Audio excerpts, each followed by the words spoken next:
ঠিক আছে আয়ান, তোমার ঘুম হয়েছে? খাইছো কি সকালে তুমি? না, ওর ঘুম ভাঙেনি।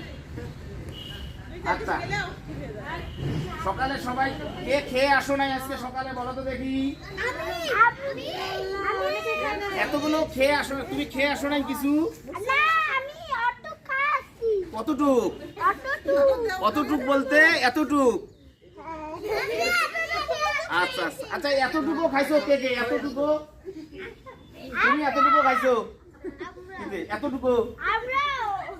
আচ্ছা, তুমি এখন সবাইয়ের সঙ্গে পরিচয় হবা। হ্যাঁ বলো। আচ্ছা, আমি একটা ব্যবস্থা করতেছি তোমার। বলো তো দেখি তোমার নাম কি? সবাইয়ের সামনে বলো তোমার নাম, বাবার নাম।